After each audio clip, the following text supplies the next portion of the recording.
구약성경 150면에 있는 레위기 5장 1절부터 19절까지 제가 한 절 여러분이 한 절 교독하여 하나님께 올려드립니다. 만일 누구든지 저주하는 소리를 듣고서도 증인이 되어 그가 본 것이나 알고 있는 것을 알리지 아니하면 그는 자기의 죄를 져야 할 것이요 그 허물이 그에게로 돌아갈 것이며, 만일 누구든지 부정한 것들 곧 부정한 들짐승의 사체나 부정한 가축의 사체나 부정한 곤축의 사체를 만졌으면 부질증이라고 할지라도 그 몸이 더러워져서 허물이 있을 것이요 만일 부지 중에 어떤 사람의 부정에 닿았는데 그 사람의 부정이 어떠한 부정이든지 그것을 깨달았을 때에는 허물이 있을 것이요 만일 누구든지 입술로 맹세하여 악한 일이든지 선한 일이든지 하리라고 함부로 말하면 그 사람이 함부로 말하여 맹세한 것이 무엇이든 그가 깨닫지 못하다가 그것을 깨닫게 되었을 때에는 그 중 하나에 그에게 허물이 있을 것이니 이 중 하나의 허물이 있을 때에는 아무 일에 잘못하였노라 자복하고, 그 잘못으로 말미암아 여호와께 속죄제를 드리되 양떼의 암컷 어린 양이나 염소를 끌어다가 속죄제를 드릴 것이요 제사장은 그의 허물을 위하여 속죄할지니라. 만일 그의 힘이 어린 양을 바치는 데 미치지 못하면 그가 지은 죄를 속죄하기 위하여 산 비둘기 2마리나 집 비둘기 새끼 2마리를 여호와께로 가져가되 하나는 속죄 제물을 삼고 하나는 번제물을 삼아 제사장이 그를 가져갈 것이요 제사장은 그 속죄제물을 먼저 드리되 그 머리를 목에서 붙들어 끊고 몸은 아주 쪼개지 말며 그 속죄 제물의 피를 제단 곁에 뿌리고 그 남은 피는 제단 밑에 흘릴지니 이는 속죄제요. 그 다음 것은 규례대로 번제를 드릴지니 제사장이 그의 잘못을 위하여 속죄한즉 그가 사함을 받으리라. 만일 그의 손이 산비둘기 2마리나 집비둘기 2마리에도 미치지 못하면 그의 범죄로 말미암아 고운 가루 10분의 1 에바를 예물로 가져다가 속죄 제물로 드리되 이는 속죄제인즉 그 위에 기름을 붓지 말며 유향을 놓지 말고 그것을 제사장에게로 가져갈 것이요 제사장은 그것을 기념물로 한 울고를 가져다가 제단의 여호와의 화제물 위에서 불사를 지니 이는 속죄제라. 제사장이 그가 이 중에서 하나를 범하여 얻은 허물을 위하여 속죄한즉 그가 사함을 받으리라. 그 나머지는 소제물 같이 제사장에게 돌릴지니라. 여호와께서 모세에게 말씀하여 이르시되 누구든지 여호와의 성물에 대하여 부지 중에 범죄하였으면 여호와께 속건제를 드리되 네가 지정한 가치를 따라 성소의 세겔로 몇 세겔 은에 상당한 흠없는 순양을 양떼 중에서 끌어다가 속건제로 드려서 성물에 대한 잘못을 보상하되 그것의 5분의 1을 더하여 제사장에게 줄 것이요 제사장은 그 속건제의 순양으로 그를 위하여 속죄한즉 그가 사함을 받으리라. 만일 누구든지 여호와의 계명 중 하나를 부지 중에 범하여도 허물이라 벌을 당할 것이니 그는 네가 지정한 가치대로 양떼 중 흠없는 순양을 속건제물로 제사장에게로 가져갈 것이요 제사장은 그가 부지 중에 범죄한 허물을 위하여 속죄한즉 그가 사함을 받으리라. 함께요. 이는 속건제니 그가 여호와 앞에 참으로 잘못을 저질렀음이니라. 아멘. 나다니엘 호손이 쓴 주홍글씨라는 소설 아시죠? 영화로도 많이 나왔고요. 간통죄로 고발된 여인에게 간통, 그 죄를 의미하는 주홍색 글씨를 붙이게 하고 사람들이 이제 그 글씨를 붙이고 다니는 그녀를 마음껏 조롱하고 비난했습니다. 그것을 합리화했습니다. 그런데 소설이 진행될수록 알고 보니 그런 사람들, 그들이야말로 딱지만 안 붙었지 자기들도 죄 짓고 살아가는 그런 죄인이었죠. 심지어 이 여인을 임신시켜서 간통죄로 고발당하게 했던 것은 그 마을의 목사였습니다. 근데 주홍글씨를 붙이고 다니던 이 여인이 나중에는 사람들에게 일일이 대응하거나 분노하지도 않고 자기가 조롱당하면 조롱당하는 대로, 저주를 받으면 저주를 받는 대로 또 어려운 사람들에게 자비를 베풀고 자선을 베풀어 줍니다. 그래서 그 모습을 보던 사람들, 시간이 흐르고 흐르자 간통죄라고 하는 어덜터리의 A자가 이 주홍글씨가 나중에는 엔젤의 A로 읽히게 되었다라고 하는 그런 내용이죠. 나다니엘 호손은 자신도 기독교인이었습니다. 이 소설을 통하여 독자들을 향해 무엇이 죄냐? 누가 죄인이냐라는 질문을 던졌습니다. 이 소설에서도 보여진 것처럼 사람들은 죄 자체보다는 죄인의 태도에 더 관심이 있는 것 같습니다. 잘못한 사람이 어디 고개를 뻣뻣하게 들고 다녀. 잘못한 사람은 더 욕먹어도 돼. 그래야 우리가 너를 불쌍히 여겨줄지도 몰라 라고 하는 거죠. 오늘날 언론 어떻습니까? 어떤 사람에게 이슈가 하나 터지면 과거를 팍팍팍팍 뒤져가지고 이것도 그랬어요, 저것도 저랬어요, 막 다른 잘못들을 잔뜩 찾아내지 않습니까? 그래서 어떨 때 보면 이 사회는 처음부터 누군가를 용서할 마음 같은 건 전혀 없는 것처럼 보입니다.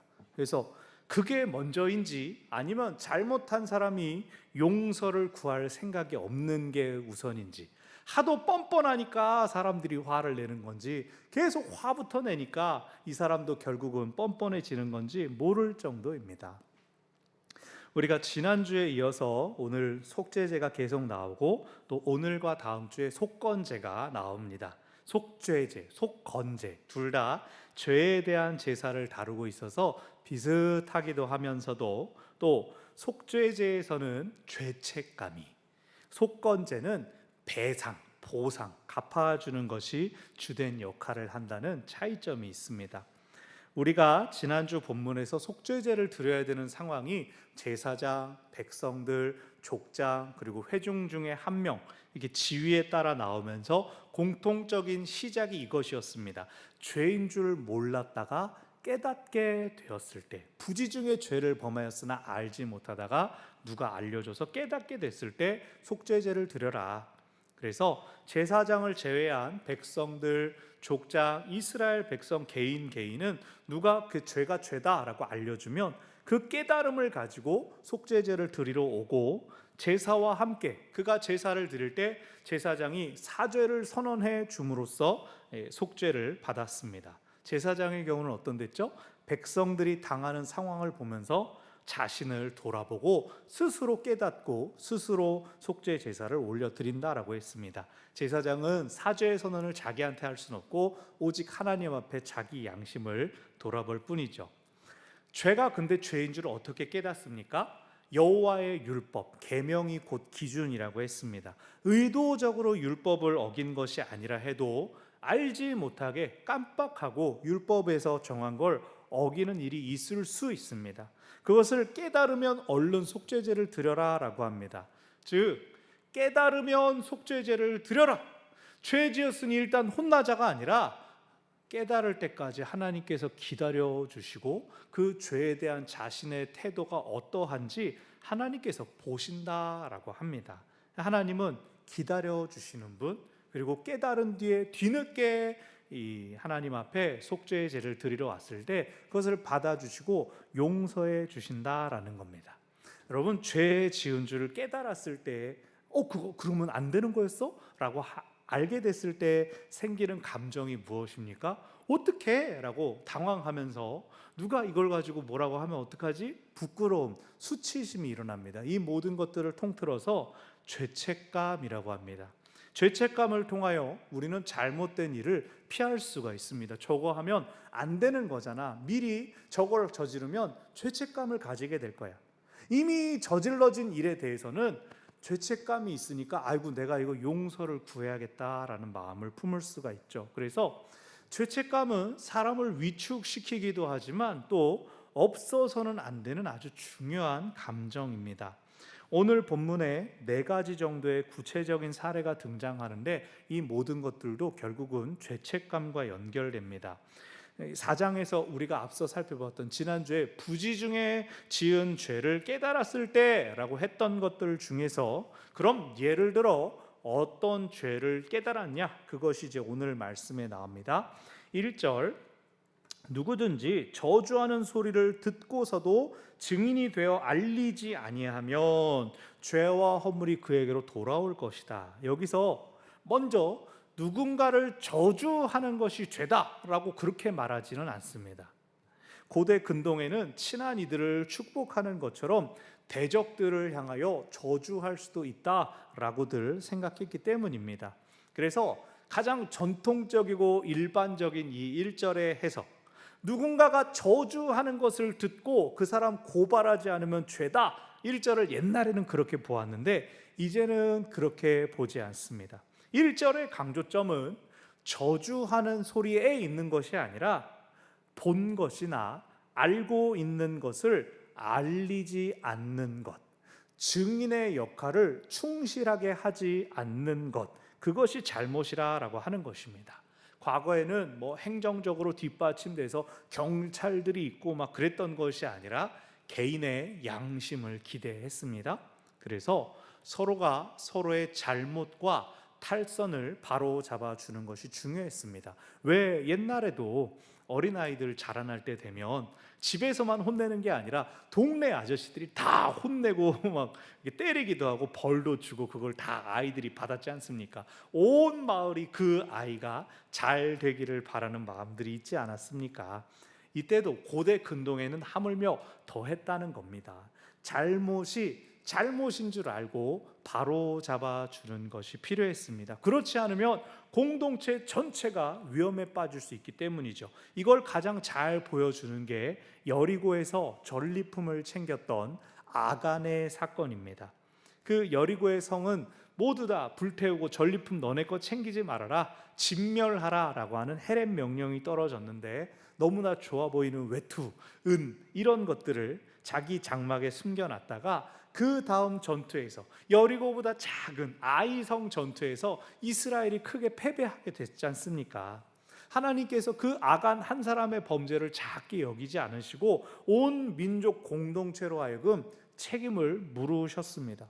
누군가가 아간의 행위를 봤다면 아유 그러면 안 되지, 하나님께서 명령하신 게 있잖아, 하지마 라고 해야 했었다는 겁니다.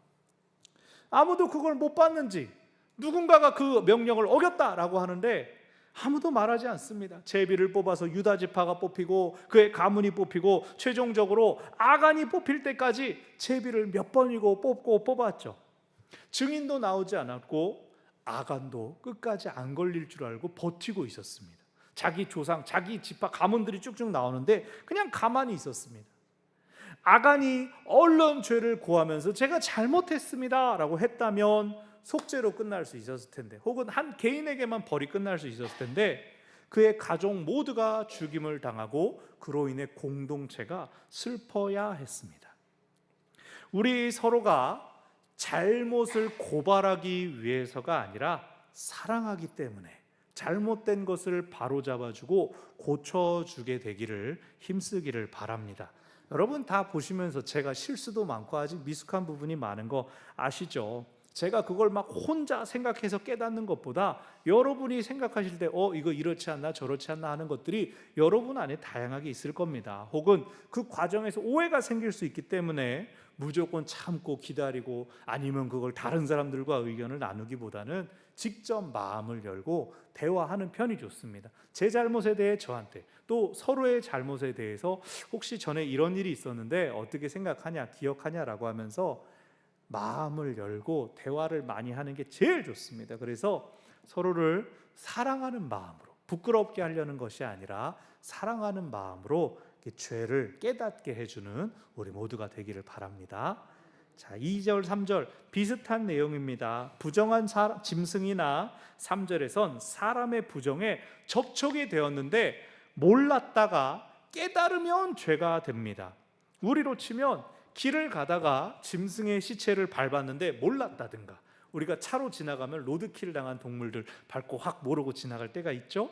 혹은 이제 집에서 이 생리 중인 여인이 앉았던 자리에 앉아서 부정이 옮아왔다든가 하는 그런 경우들이 있습니다. 우리가 알지 못하는 중에 이 세상의 부정에 노출될 일이 너무나 많이 있습니다. 우리가 모르는 걸 다 들춰내야 될까요? 그러나 우리 지난주의 말씀을 기억해 보십시오. 사람의 지위에 따라 재물들이 달랐고 또 이 피를 바르는 게 지성소 안에까지 들어가기도 했고 성막 뜰에 있기도 했습니다. 사람의 죄는 주변에 영향을 끼칠 수 있다는 겁니다. 그 사람이 죄를 인식하지 못한 상태로 부정을 전파하게 되는 것을 주의하라는 말씀입니다. 우리가 하나님의 백성이기 때문에 죄에 대하여 민감해야 됩니다. 나는 그러면 안 됩니다라고 선을 그을 줄 알아야 됩니다.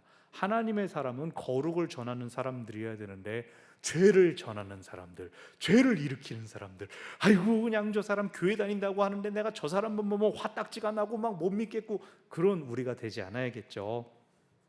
그리고 4절, 이 성급하게 입술로 맹세하여 악한 일이든 선한 일이든 하겠다고 서원하고 함부로 말하는 것, 충동적으로 맹세하는 것도 죄다라고 말하고 있습니다. 이 상황은 논쟁을 벌이다가 혹은 감정적인 동요로 인해 함부로 맹세하지 말라는 겁니다.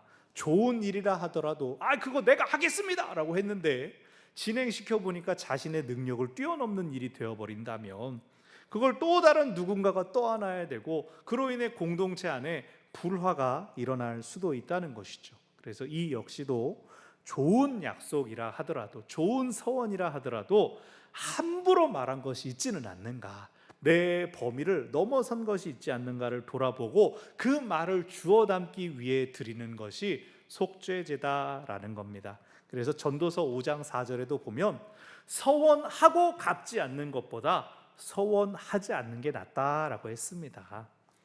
그렇게 입으로든 몸으로든 죄를 지었다가 깨달았다면, 죄책감을 갖게 되었다면 속죄제를 드려라 라고 합니다. 그래서 5절, 허물이 있을 때 아무 일에 잘못하였습니다 자복하라. 죄책감을 가지고 이거 내가 잘못했습니다 라고 회개하는 게 중요합니다. 이것은 아이고 내가 실수했네, 에잉 바보, 혼자 이러는 게 아니라 공적으로 고백한다는 뜻입니다. 나 이거 잘못했습니다, 내가 이거 깨달았습니다. 6절, 속죄제를 드릴 때는 암양이나 염소, 그리고 아마 암염소로 드려라 라고 합니다. 이것은 이미 4장에서 회중 중에 한 명이 속죄제를 드릴 때 나온 설명과 같습니다. 그런데 7절부터 4장에 없었던 설명이 나옵니다. 양이나 염소를 살 수 없는 가난한 집이라면 산비둘기나 집비둘기 새끼 2마리로도 속죄제를 드릴 수 있습니다. 2마리인 것은 한 마리는 번제, 한 마리는 속죄제죠. 동물 한 마리로 드릴 때는 어땠습니까? 내장, 기름 이런 부분을 빼가지고 번제로 드렸는데, 새는 너무 작으니까 요만큼 떼가지고 치칙 이렇게 번제를 드리는 게 아니라 새 2마리로 제사를 드리는 겁니다. 8절, 비둘기는 작기 때문에 한 손에 들어오기 때문에 굳이 막 쪼개고 나누지는 않고 그냥 통으로 드립니다.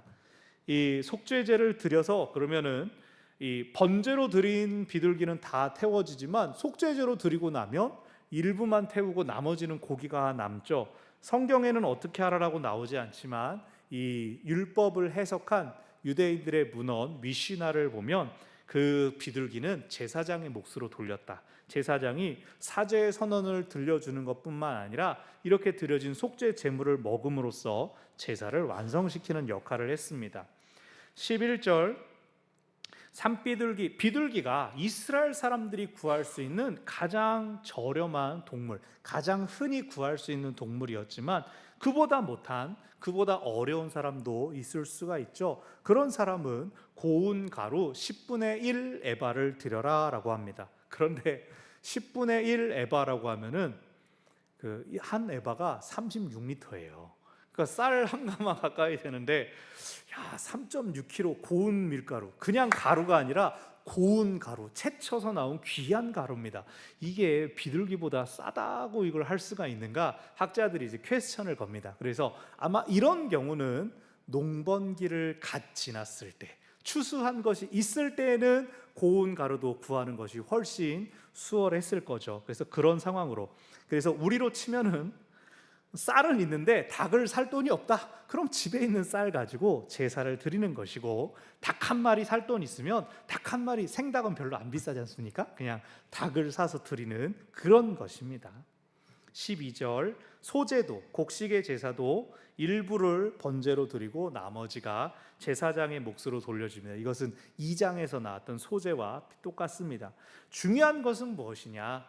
하나님은 어떤 사람이라도 속죄제를 드리지 못하는 사람이 없게 하셨다. 누구라도 죄의 문제를 해결할 수 있는 길을 열어주셨다는 겁니다. 죄를 안고 살아가지 말아라. 너희는 어떻게든 속죄제를 내 앞에 드릴 수 있다. 그리고 14절부터 새로운 단락이 시작됩니다. 속건제입니다. 여호와께서 모세에게 말씀하여 이르시되라는 것은 새로운 주제가 시작된다는 겁니다. 15절, 성물에 대하여 범죄했을 경우에 드리는 것이 속건제입니다. 성물, 거룩히 다뤄져야 되는데 제사를 드리러 가다가 훼손을 시켰다든가 재물을 다치게 했다든가 하는 상황이 일어날 수도 있죠.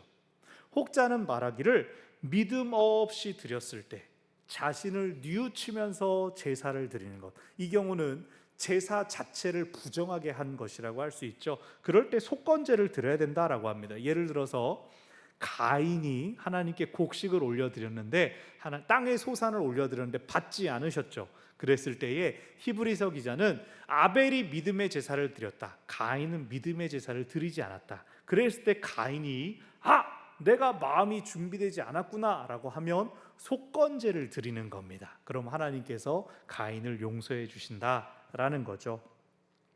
16절, 속건제는 보상, 배상이라는 개념이 들어가 있는데 5분의 1입니다. 재물의 5분의 1을 벌금으로, 돈으로 드립니다.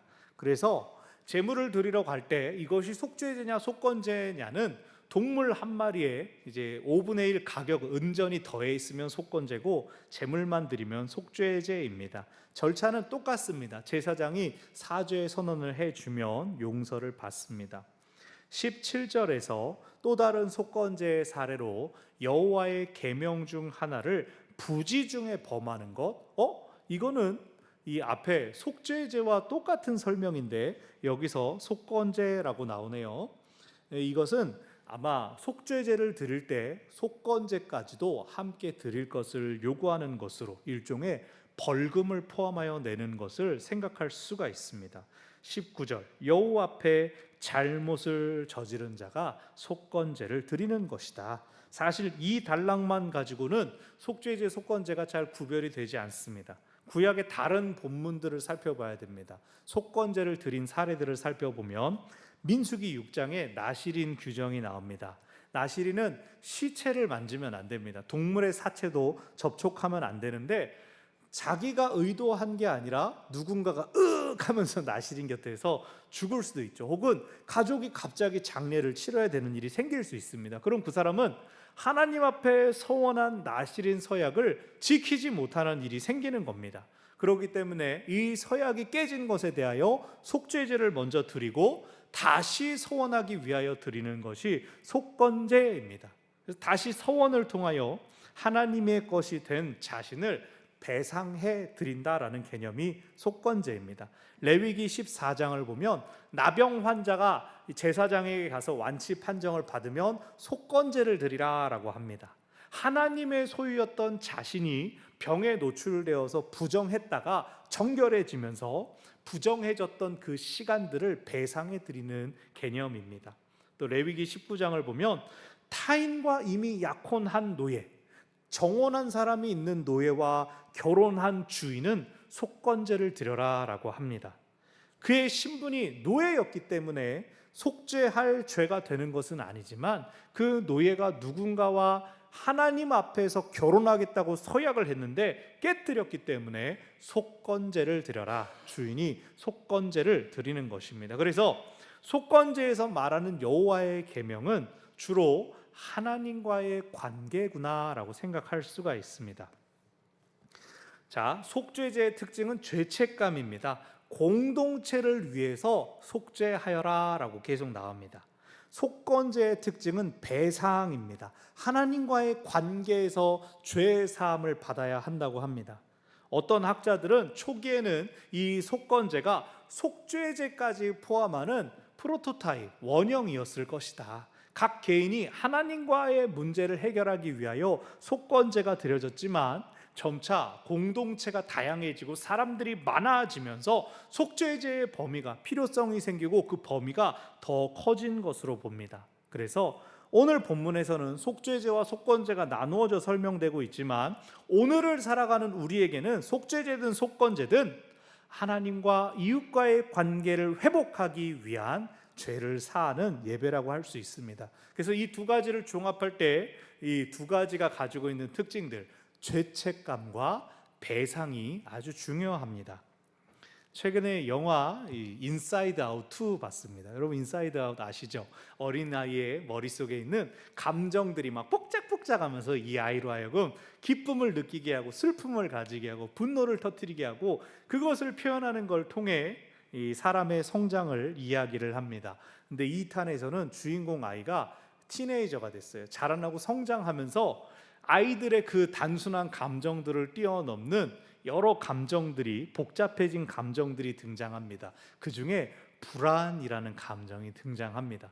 이거 막 불안해하면서 내가 사람들하고 친해지지 못하면 어떡하지? 내가 좋은 성적을 거두지 못하면 어떡하지? 막 불안을 가지게 되는데, 이 불안이라는 게 두려움이나 염려만을 뜻하는 것이 아니라 불안을 느끼기 때문에 그러니까 더 열심히 연습을 해야 되겠다.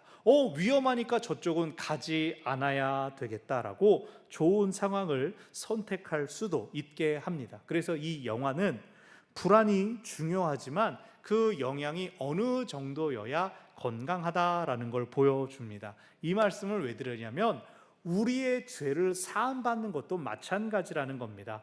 이거 죄라고 했으니까 벌 받아야겠다. 이거 속죄해야겠다. 이 속죄죄와 속건죄를 단순히 프로세스로만, 과정으로만 이해하면 안 된다는 겁니다. 예를 들어 운전하다가 차를 댈 곳이 없네. 어쩔 수 없다. 잠깐만 대고 일 보고 와야지 라고 불법 주차해놨습니다. 일 보고 돌아오니까 딱지가 딱 붙어 있습니다. 무슨 생각합니까? 보통 어떻게 생각합니까? 들켰네. 될 데 없는데 하필이면 이때 지나가냐. 다른 세상 사람들은 뭐라 그럽니까? 다음엔 안 걸려야지 막 그러고 거기 말고 저기로 가. 저기는 딱지 안 떼. 이런 이야기 공유하지 않습니까? 혹은 이제 현실적으로 좀 그런 사람 봐줘야 되지 않냐. 이 시스템에 대한 얘기를 하기도 합니다. 근데 단속하고 처벌하는 이유가 뭡니까? 내가 여기에 차를 댐으로써 누군가에게 불편을 끼쳤구나. 이 편도 2차선 도로에 사람들의 통행을 막았구나. 안 그래야겠다. 즉 서로에 대하여 배려하라는 그 뜻으로 사회에 법이 존재하는 것 아닙니까? 그 배려를 알아서 품어주고 서로 도와주고 그러면 얼마나 좋습니까? 그런데 그렇지 않기 때문에 처벌이라는 도구를 통해서 사람들에게 죄책감을 심어주는 것이죠. 내가 이거 잠깐 됐는데 이거 보는 사람이 있구나. 신고하는구나. 다음엔 그러지 말아야겠다. 이게 바른 태도죠. 그래서 죄책감은 우리로 하여금 뭐가 잘못이고 뭐가 잘못이 아닌지를 구별하게 해줍니다. 그러니까 죄책감을 품는다는 것 자체가 나쁜 것은 아니에요. 죄책감을 갖지 않기 때문에 죄를 짓고도 나 손해봤다고 불평만 하고 나쁜 짓을 반복하며 남에게 피해를 끼치는 사람들이 있어서 문제 아닙니까? 저게 사람이냐? 그러지 않습니까? 어떻게 철면피라고 죄책감을 갖지 않냐? 그러지 않습니까? 법이 있어도 법을 무시하는 사람들 때문에 법을 잘 지키는 사람도 괜찮은가? 죄책감을 갖지 않게 되죠. 베트남 가보신 분들 횡단보도와 신호등이 뻔히 있는데 아무도 안 지킨다 그러죠. 오토바이가 그냥 쌩쌩 막 강물처럼 흘러가고 여행자들은 막 당황해가지고 이 길을 어떻게 건너냐. 초록불인데 내가 갈 차례인데 차는 멈추지 않고. 근데 현지인들 보면 어떻게 한다 그래요? 저 다가올 오토바이를 보면서 조금씩 발을 움직이고 걷기 시작하면 오토바이도 멀리서 보면서 저 건너온다 그러면서 자연스럽게 이 흐름 가운데 이렇게 건너갈 길을 만드는 그 신기한 일이 생긴다고 하죠. 법이 있어도 소용이 없나? 그렇게 생각되는 게 아니라 그 사회는 희한한 암묵적인 약속이 도로 위에 펼쳐지는 겁니다. 사실 이건 드문 예고 안 지켜지는 법은 어떻게 합니까? 아무도 죄책감을 느끼지 않으면 어떻게 합니까? 폐기해버리지 않습니까?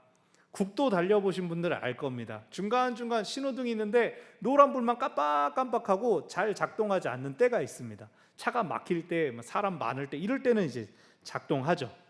통행량이 적을 때는 그냥 내버려 두는 겁니다. 괜히 한 번씩 멈춰서고 급하다고 막 그냥 지나가서 죄책감 느끼지 않게 해주는 역할을 하는 거죠. 근데 저는 그렇게 노란불만 깜빡이는 사고를 보면 거꾸로 불안해집니다. 나는 나대로 가는데 다른 방향에서 똑같은 사람이 그냥 또 그렇게 달려오면 어떡하지? 그게 막 더 긴장하면서 지나가게 되죠. 율법은 이렇게 해라 저렇게 해라 라고 하는 그 명령들을 통해서 사람에게 죄책감을 심어줍니다. 근데 그것이 사람을 위축되게 하려는 것이 아니라 서로 더 존중하고 배려해야 된다라는 것을 가르쳐 주는 것입니다. 그러면서 우리가 동시에 생각해야 될 것이 오늘 본문에서 배상입니다.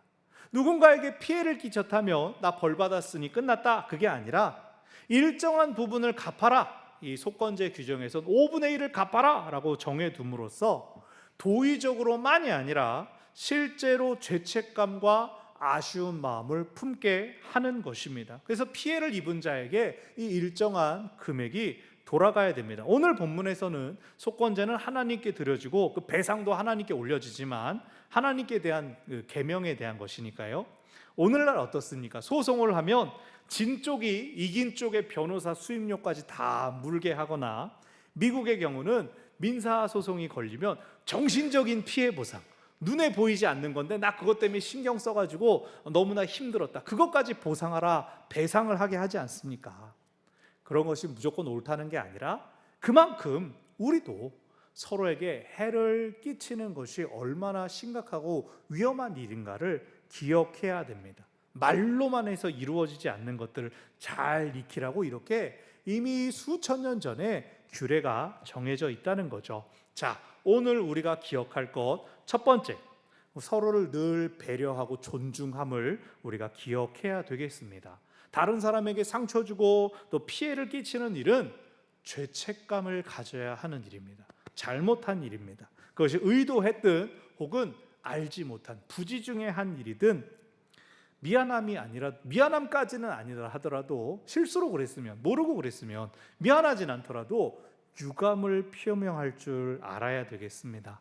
나는 잘못하는 일 절대 없습니다라고 누가 말할 수가 있겠습니까? 내가 모르는 일들이 일어나지 않습니까? 하물며 우리가 하나님을 믿는 사람들이기 때문에 우리의 잣대는 세상 사람들보다 더 엄격해야 합니다. 그래서 서로에게 불편한 마음이 혹시나 생겨나지 않도록 내 자신을 더 돌아보며 타인을 더 사랑하고 존중하는 우리가 되어야 되겠습니다. 두 번째로, 죄는 벌이 따라오는 것처럼 잘못에 대하여선 배상의 책임이 있다라고 기억해야 됩니다. 나 벌 받았다 끝나는 게 아니라니까요. 오늘 영화 얘기를 많이 하는데 영화 밀양에 나오지 않습니까? 나 하나님께 회개했고 나 지금 감옥에 있으니까 나 이제 된 거요 라고 가해자가 막 그렇게 말하니까 피해자가 완전 나한테 미안하단 말 한마디만 해줘도 내가 좀 그럴 수 있는데 어째 나한테는 잘못했다는 소리가 하나도 없고 저렇게 뻔뻔할까? 그 사람이 결국은 하나님까지 원망하지 않습니까? 죄를 짓지 않는 것이 제일 중요하죠. 하지만 누군가에게 피해를 끼쳤다면 배상해야 된다는 겁니다. 죄에 대한 대가는 내가 나 벌 다 받았다, 내가 결정하는 게 아니라 해를 당하는 사람이 위로받는 수준에서 결정되는 것입니다. 그런 점에서 예수님은 죄책감도 배상의 책임도 없으신 분께서 속죄와 속건의 제사를 담당하셨습니다. 예수님은 하나님과 한 분이시니 하나님의 뜻을 가장 잘 알고 행하시는 분이신데 그분이 우리 인간의 약함을 짊어지셨습니다. 우리의 죄책감을 대신 부끄러워하셨습니다. 그리고 우리의 불순종으로 인하여 하나님께서 손해보신 것을 당신이 배상하셨습니다. 이사야서 53장 10절에서 그의 영혼을 속건제물로 드리면 이라는 표현이 나옵니다. 하나님의 종의 그 희생이 우리의 죄로 인한 손해를 배상한다는 뜻입니다. 예수님의 십자가는 대속의 십자가였습니다. 예수님의 희생은 하나님께는 배상을, 우리에게는 죄책감의 소멸을 주셨습니다. 우리는 예수님 때문에 어떤 죄책감도 배상할 책임도 남지 않게 되었습니다. 내 의로움 때문이 아니라 예수님 덕분입니다. 말씀을 정리합니다. 여러분, 서로 사랑하기 위하여 서로에게 죄를 짓지 맙시다. 감정을 상하게 하거나 물질적인 피해를 끼치지 않도록 주의하며 오직 사랑과 섬김으로 모든 일을 나누고 배려해야 하겠습니다. 혹시 누군가를 알게 혹은 모르게 물적으로든 심적으로든 상하게 했다면 반드시 용서를 구하고 또 회복을 도와야 할 것입니다. 그 모든 일을 해야 되는 이유는 우리 주님께서 무죄하시면서도 그렇게 사랑하신 본을 이미 보여주셨기 때문입니다. 우리도 주님처럼 사랑하며 죄를 피하며 서로를 위로하고 세워가기를 바랍니다. 아멘. 우리 앞서 불렀던 찬송들 중에